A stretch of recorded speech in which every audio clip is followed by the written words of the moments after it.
So having grown up in the UK and consequently having lived in several different countries, the topic of class has always interested me. As the economic situation continues to worsen, I've been looking for answers as to where society is headed. And in my research, I came across a framework which is overly simplistic, but I do think it's still very helpful, which comes from David Goodhart, and it is the divide between the somewheres and the anywheres.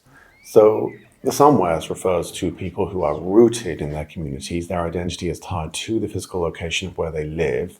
Their family may have lived there for generations, and so it's very much about continuity. He has also written about how modern society over-rewards cognitive abilities and neglects manual labor and caregiving, which is also a relevant factor in this discussion. The anywheres, as he calls them, these are people who are mobile, they're professionally flexible, they're able to move across cities, countries, and even systems, and their identity is less tied to place and more to skills, credentials, and networks. Now, while there are similarities between the traditional working and upper classes, this divide doesn't map neatly onto income. So you can be relatively well off and still feel like a somewhere. So the typical example would be people who work in the trades, plumbers, builders, electricians. They maybe have a small business. They are very well known in their local community. And so they have a profitable business or they earn a good wage, and yet they still feel exposed to decisions made elsewhere. And equally, you can be part of the anywhere world without necessarily being wealthy in the traditional sense. So maybe you just move because of a skill you have, like teaching English in foreign countries, or being a flight attendant, or working on a cruise ship and traveling all over the world. So the distinction is not simply about money, it's about position, it's about how embedded you are in a system and how much control you have over navigating it. I mean, it's very complex, obviously, but it touches on personal wealth, personal skills and abilities, values, and your own sense of identity. And once you start looking at society through that lens, a number of otherwise disconnected tensions begin to line up. So the frustration people express today, whether it's about housing or the cost of living or immigration or the political elite, it often carries a very similar undertone, and it's not just that things feel more expensive or more uncertain.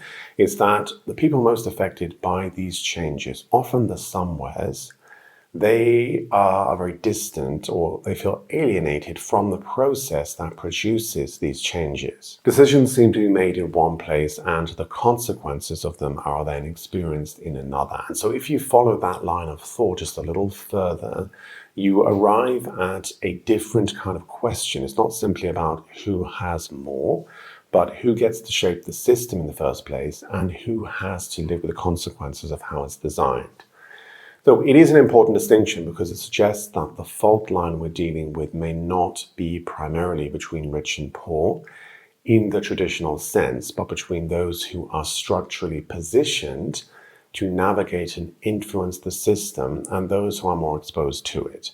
And when I say system, I'm talking about the broader architecture within which modern life operates. So, the interaction between markets, institutions, and social and cultural norms. It includes things like the labor market, the education system, housing, financial markets, the regulatory frameworks, and the cultural standards that determine what counts as success, competence, or legitimacy. So no one of these things fully controls it, but it does have a logic. It rewards certain behaviors, certain forms of knowledge, certain ways of thinking, and over time it tends to favor those who are best positioned within it.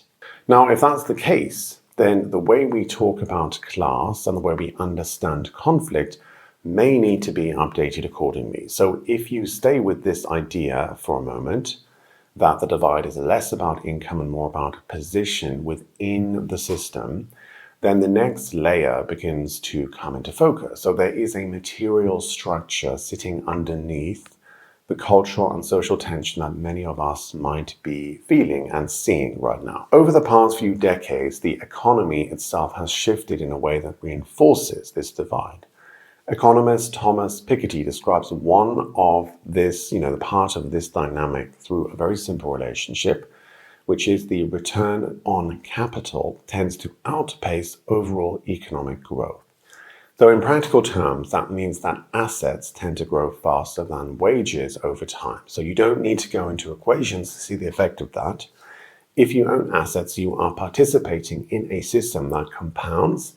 And if you don't, you are relying primarily on income, which moves more slowly and is far more exposed to taxation, inflation, and cost pressures. And so over time, that creates a huge diversion. So it's not necessarily between the very rich and everyone else, although that does exist, but really between people who are positioned inside those compounding mechanisms and those who are not. And this is where it begins to overlap with that somewhere and anywhere distinction, because the ability to access, to understand and benefit from those systems is not evenly distributed. It tends to sit with people who are already more mobile, more educated, more connected. The kinds of people who can navigate institutions, understand financial systems, and move between cities, careers, and opportunities fairly easily. In other words, the anywhere world. And obviously it's not a black and white distinction, but I hope you get the idea. So this is, the assets versus wages issue that I've talked about a lot in previous videos. And the basic point that I'm trying to make, and I think that a lot of economists have also talked about, is that this is no longer simply an issue of redistribution. It's really about how the system is structured and who it is structured around. And we will get on to how this might play out in the future. But basically, in this current economic system, changes to the tax code are just still very superficial. Like, it's not a solution right now to think about that. You have to go a lot deeper down to the fundamental base layer of how the economy is actually currently structured. Now, to add another layer of important context onto this, one of the issues with inequality today is that it is not just purely about economics or who has access to what. It is the story that we tell ourselves about the situation that really drives this, a cultural divide. So I know I talk a lot about identity and stories, but this isn't just my opinion. I'm drawing on the work of Michael J. Sandel here, whose argument, broadly speaking, is that modern societies haven't just produced inequality, they've also produced a way of justifying that inequality. So the tyranny of merit, as he puts it, or the meritocratic ideal that we have in the West, the idea that people rise and fall based on talent and effort and achievement, this seems fair and also very desirable.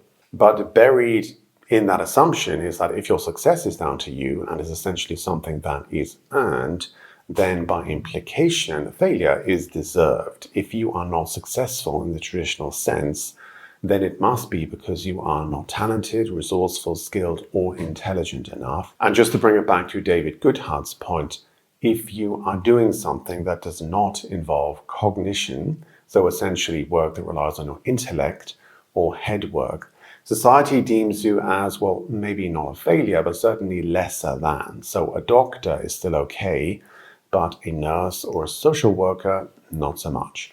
And that changes the emotional structure of inequality quite significantly, because it's no longer just a question of having less. It becomes a question of what that lack says about you and your own worth. And this is where a lot of simmering rage and hatred between the classes stems from, in the UK at least. And it is building now in other European countries. And so your position in the system starts to feel like a reflection of your worth, your ability and your choices. The story moralizes the reality of inequality, which, just by the by, inequality is natural and I would say even desirable. Like, why do some trees grow taller than others?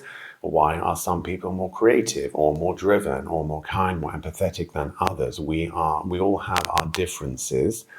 Inequality is really a natural law of the universe, but it becomes a problem when it is artificially manufactured. And for those who are positioned within the anywhere world, the credentialed and mobile and system integrated classes, this framework tends to reinforce their legitimacy. So they didn't just arrive where they are, they earned it through education, through effort, through navigating complex systems successfully. So the inequality is one thing, but the story that we tell about it exacerbates the problem. And that's really where the tension deepens, because the divide is then no longer about who benefits from the system, but about how that system is interpreted. On the one side, it appears as a fair sorting mechanism, and on the other, it can feel like a closed loop, a system that rewards those who already are positioned to succeed within it, while presenting these outcomes as evidence of merit, and that creates a particular kind of resentment. And again, if the system feels too ephemeral for you, just think about the economy and how leverage is structured, or how assets compound and how cognitive labor is rewarded. So there is a sense that the hierarchy is not only unequal, but it is being presented as legitimate in a way that feels very difficult to challenge. And once the conflict moves into that space, it becomes harder to resolve through purely economic arguments. So the reality is that, and this is also something that Thomas Piketty has alluded to, wealth in Europe is increasingly accumulated through inheritance rather than through work. So it's leading to a return towards patrimonial capitalism, or what you could call inheritocracy, a system basically resembling 19th century Europe. And I think we tend to forget that the post-war period was a very special exception in terms of equality, social cohesion, and stability. That was not the norm, and as the world rearranges around new rising and falling powers, we have to unlearn some of the stories around wealth, success, and class that are just no longer accurate. Okay, so once we layer that on top of everything we've just discussed, the economic structure, the shift towards assets, the meritocratic framing of outcomes, then the next step in this chain becomes a little bit clearer, I hope, because this is when we actually get to the symptoms, which is politics and populism. And this is what political scientists Pippa Norris and Ronald Inglehart describe as a form of cultural backlash. So when large parts of the population begin to feel that their status, identity, or way of life is being eroded, that pressure expresses itself culturally and politically. And this is something I think about a lot myself, because we tend to tell the story that change is natural and normal, and I think in many ways good, but I'm increasingly seeing another side to that idea. So I'm definitely an anywhere person. I have 2 passports and permanent residency in a 3rd country. I've lived in several different countries. I speak 2 languages, and it was always a dream of mine to be a global citizen and to live in different places and kind of build my worldview from different cultural traditions. But I do now see that this idea is problematic, or I would say, at least there are trade-offs to this with huge societal impacts, because if you are an anywhere person, you are more free, you have more autonomy and more options. But the flip side of that is that you are less invested in your direct community. Just by default. If you have the option to move somewhere else when things get really bad, you will not die on your hill as like a somewhere person might, because they literally have no other options. There is nowhere else for them to go. And because of this, the somewhere people, they experience change very differently. For them, changing demographics and neighborhoods can feel existential. There's a sense of loss, a loss of recognition and control over the environment in which you live. And when those experiences accumulate, when economic pressure intersects with cultural change, the response is a massive emotional reaction. And sometimes that attaches itself to visible issues, like anti-immigration being the most obvious one, because immigration concentrates multiple layers of tension into a single tangible question, which is basically who belongs, who decides, and what is the direction that society is moving in. But what is important here is that immigration in many cases is not the root cause of this discomfort or outrage.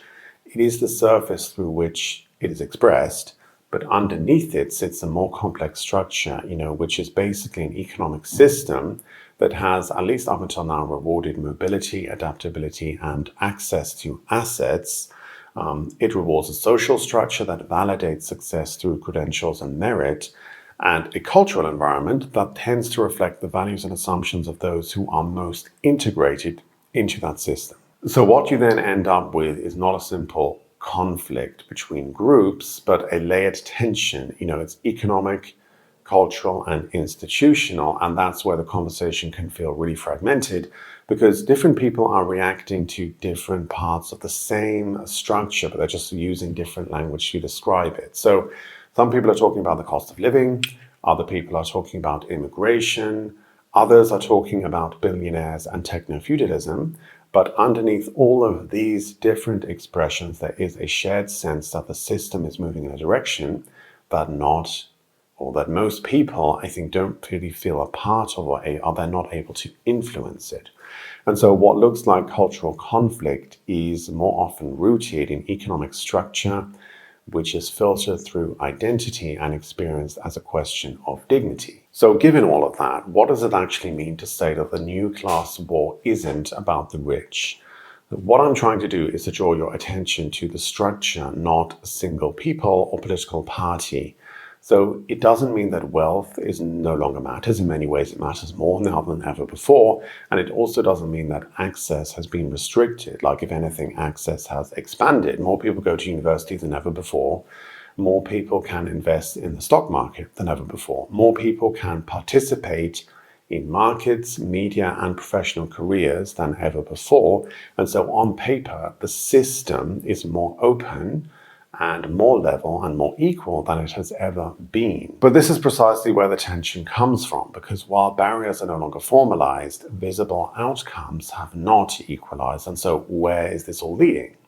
Is there something to be said for authoritarian regimes? Would we be better off with dictators or oligarchs in charge? Well, it looks like this will go one of three ways. The first possibility is the most optimistic one, and it is the Polanyian one. So Karl Polanyi was part of the great generation of Hungarian intellects. His argument in The Great Transformation was that when market logic begins to disembed social life, meaning that when too much of life is reorganized around economic pressures and instability, society pushes back and they demand protection. So he argues that for most of human history, the economy was embedded in society, meaning that economic life was subordinated to social, religious, and personal relationships.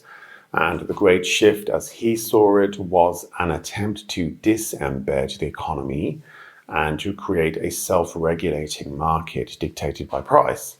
So efforts to subordinate society to the market provoke a backlash from the people, sometimes very severe, because they destabilize social life. So one example of this is Iceland, who, instead of bailing out their banks like everyone else in 2008, actually prosecuted several executives and introduced capital controls. In that sense, one possible future is not war, but a demand to re-embed markets inside social protections again.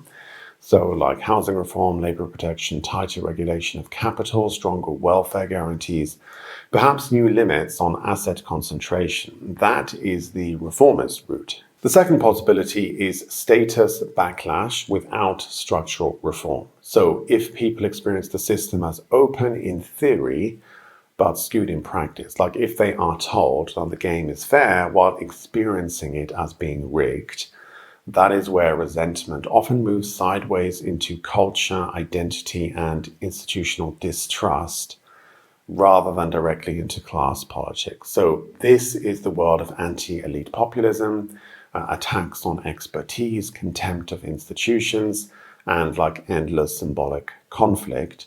So in this scenario, the pressure is very real, but it's not resolved economically. It's just displaced politically and culturally. And this might sound familiar to you because I think this is where we find ourselves in much of Europe and the US right now. The third possibility is a violent reset, historically leveling the playing field and reducing inequality.